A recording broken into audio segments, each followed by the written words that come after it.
perguntando por que tem uma lhama rosa no meu cenário, é porque eu comprei no Peru quando eu fui viajar com o judô. Então faz sentido, tá bom? E é isso. Hoje, mais um assunto. Vamos falar sobre o esporte feminino no Brasil e no mundo. Ele é um esporte que até hoje sofre muitos preconceitos. E como eu já disse, né, no meu vídeo Quem Sou Eu sou uma feminista há muito tempo e médica do esporte. Então, para mim, é um assunto que eu tenho muito prazer em falar. As mulheres, né, desde a Olimpíada lá na Grécia, antigamente, elas eram proibidas de frequentar os estádios. E só em 1900, em que uma mulher pôde, de fato, participar de uma Olimpíada. 1900, isso faz muito pouco tempo se a gente considerar a história da humanidade. Então, quem diz que mulheres e homens no esporte estão iguais, acho que não sabe muito história. As mulheres só foram reconhecidas como atleta em 1936. Faz muito pouco tempo. É importante dizer que em Londres, 48% de todas as delegações, né, se a gente somar todos os atletas, eram compostas por mulheres. E no Rio, a gente aumentou ainda mais a proporção da participação das mulheres. Ou seja, apesar deles quererem muito que a gente esteja fora, a gente tem ganhado essa luta. E no Brasil? No Brasil, em 1941, estava escrito na lei que as mulheres não poderiam praticar esportes. Vocês entendem? Faz muito pouco tempo. Isso traz repercussões até hoje para o esporte feminino. A gente sabe que a inclusão das mulheres no esporte ela é muito mais tardia que a dos homens. O que isso quer dizer? Que pequenas criancinhas nos homens eles são incentivados para entrar em esportes desde a escola. E as mulheres não. Elas são incentivadas a 1 milhão de outras coisas, como principalmente trabalhos domésticos. Isso tem melhorado muito, mas ainda assim a gente sabe que as mulheres têm um início tardio em todos os esportes, com algumas pequenas exceções, com esportes que são considerados femininos, que são esportes como o balé e a ginástica artística. Mas ainda assim, em muitos desses esportes, há uma proteção dos homens, porque as mulheres são exploradas e muitos desses esportes também são os esportes com maior número de exploração sexual. As frases, esporte não é para mulheres, isso não é para elas, ou então o esporte feminino não é bom, o esporte masculino é muito mais rápido, muito mais forte, isso é muito comum que a gente escute até hoje, e isso faz com que seja para as mulheres muito mais difícil a profissionalização no esporte. Profissionalização no esporte, em todas as modalidades. A gente vê aqui o Brasil como o país do futebol. Porém, só em 2019 foi a primeira vez que a Copa Mundial, né, a Copa do Mundo feminina foi transmitida na televisão. Entende? Quando as pessoas dizem que os direitos entre as mulheres e os homens são iguais, será que elas estão prestando atenção nessas datazinhas? 2019. E com isso, né, com esse crescimento da busca das mulheres para o esporte, na verdade não só o crescimento, mas a autorização das mulheres para a prática do esporte, a gente tem percebido também que os estudos, pela primeira vez, têm começado a considerar as peculiaridades da mulher. Muitos estudos que a gente usa, né, para performance, para análise, eles na verdade são feitos em homens e a gente leva para as mulheres. O que isso não é real. Nós temos corpos diferentes, hormônios diferentes, o que torna o nosso esporte, o esporte feminino, um esporte com suas peculiaridades. E desde então, né, que a gente começou a aumentar, agora sim, os estudos têm voltado para mulheres. Ainda assim, são estudos em muito menor número do que para os homens. Por exemplo, foi noticiado ano passado que o Chelsea foi o primeiro time do mundo a levar em consideração o ciclo menstrual de uma mulher para a sua performance. Deixa bem claro que aqui no Brasil a gente tem grandes pesquisadoras do esporte feminino, que inclusive foram as minhas chefes durante a residência. E elas, a doutora Tatiana Parmediano e a doutora Maíta, elas estudam isso há muito mais tempo do que o Chelsea do ano passado.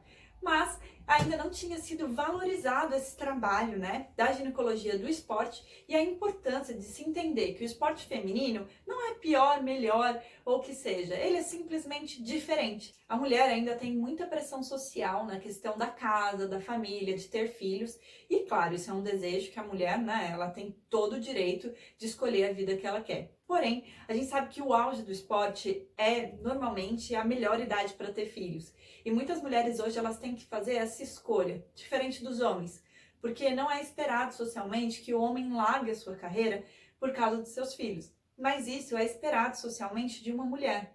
Então, elas sofrem muito mais do que os homens para ter essa escolha de ter filhos, não ter filhos. A gente sabe que isso também dificulta ainda mais o esporte feminino. Outro dado importante é o domínio masculino, não só entre os atletas, como a gente pode ter visto nas últimas Olimpíadas, que não há mais esse domínio. Porém, há um domínio em comissões técnicas, há um domínio em comentários na mídia. E como elas são tratadas, frequentemente a gente vê notícias de jornalistas que são assediadas no esporte. Por quê? Porque não temos jornalistas o suficiente, não temos médicos o suficiente, não temos gerentes suficientes do sexo feminino. E isso traz para o esporte feminino um problema também, porque elas muitas vezes estão conversando com homens que, claro, eles podem sim respeitar toda a luta feminina, mas não vivem na pele muitas coisas que a gente vive. E com isso, esse domínio masculino nessa parte mais administrativa, a gente chega na questão do público. Muitos dizem que o fato dos prêmios serem menores, o fato dos salários serem menores tem a ver com o público que o esporte feminino tem. Mas será que isso é verdade? Porque a verdade também é que há um menor investimento no esporte feminino. E talvez o público ser menor seja uma consequência de como o esporte feminino é visto. A gente tem normalmente, né, no esporte feminino, o que a gente chama de, muitas vezes, os restos do esporte masculino. Muitos homens usam, né, treinadores, preparadores físicos, usam o esporte feminino como uma alavanca para chegar no esporte masculino. E isso faz com que eles não valorizem de verdade o esporte feminino, porque para eles é só uma fase de passagem para que ele chegue onde ele tanto quer. Existe um vídeo muito famoso na internet da primeira mulher a correr uma maratona. Diziam que as mulheres não eram capazes de correr uma maratona. E a primeira mulher que correu uma maratona foi escondida. Ela disse no cadastro dela que ela era um homem. E com isso ela conseguiu provar que uma mulher é sim capaz de correr uma maratona. Outras mulheres foram mostrando da capacidade das mulheres nos esportes. Nós somos tão capazes quanto eles. Claro que existem diferenças fisiológicas. Os homens são sim mais fortes, apesar de que a qualidade muscular é a mesma, eles normalmente têm uma questão, né, de ter uma massa maior. Alguns esportes específicos fazem com que eles sejam diferentes. Com o tempo, a gente viu grandes nomes crescerem no esporte feminino. De internacional, a Nadia Comaneci, que foi a primeira mulher a tirar 10, 10, 10 em todas as notas. A Serena Williams, que a gente viu recentemente, né, brigar com toda a questão dela ter engravidade, do retorno dela com a roupa específica que foi feita para ela. E isso foi muito importante para as mulheres que, como eu disse, muitas vezes têm que escolher entre ser mãe e o esporte. Aqui no Brasil, a gente tem grandíssimos nomes do esporte, como Maria Lenk, como Maria Esther Bueno, que todas essas mulheres foram abrindo o caminho, como a Aida dos Santos, para todas as outras que vão vir depois. Eu, por gostar muito de judô, vejo grandes nomes femininos no judô, e principalmente os nomes aqui do Brasil.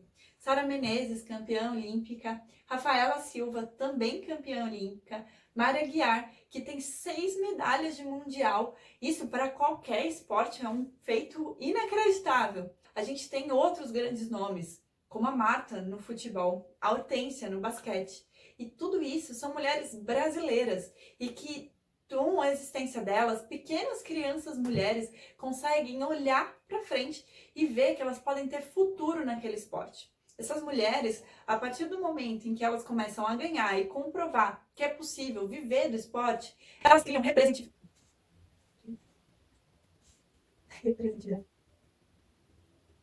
Essas mulheres, a partir do momento que elas mostram isso, elas representam para essas pequenas meninas que elas podem continuar sim no esporte. Que o esporte é coisa de mulher Sim, e que não tem problema se a gente não vai estar, né, com o corpo que os homens querem.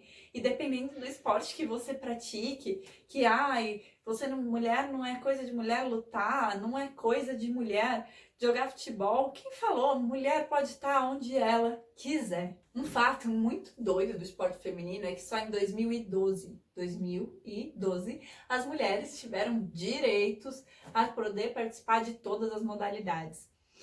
Tem noção de que como as conquistas femininas fazem tão pouco tempo, não só com conquistas políticas, mas conquistas no esporte também. E que daí, como é que a gente pode olhar e dizer que a gente tem as mesmas oportunidades? Faz muito pouco tempo que essas coisas mudaram. E o preconceito para o esporte feminino ainda é muito forte. É muito comum dizer várias coisas sobre as mulheres que praticam esportes. Coisas que não são ditas para os homens. Existem toda essa expectativa, principalmente aqui no Brasil, dos homens no futebol, por exemplo. Porém, toda essa expectativa não é criada numa menina que está praticando futebol. E a gente precisa mudar esses parâmetros, porque não adianta só essas mulheres gigantes, né, conquistar várias medalhas, conquistarem campeonatos, ganhar troféus, taças, sendo que elas ainda são tratadas de modo completamente diferente dos homens. Tanto na maneira como a mídia coloca elas, tanto na maneira quanto o público coloca elas, principalmente quando elas têm falhas. As mulheres são muito mais julgadas quando elas falham. E todo atleta tá, né, suscetível à falha, assim como todo ser humano. E como a mídia muitas vezes é muito dura com atletas. E quando elas caem no doping, a diferença entre como uma mulher é tratada e quando um homem é tratado. Muitas vezes o homem, ele fica muito rápido na mídia. Já a mulher, a forma que as coisas que ela tem que escutar, principalmente em mídias, né, que são mais próximas, como o Twitter e o Instagram, e a diferença como as coisas acontecem e como o público lida com isso. Tudo isso dificulta muito, né, o crescimento do esporte feminino. Mas a gente vai continuar lutando. E a gente vai conseguir. Porque a gente é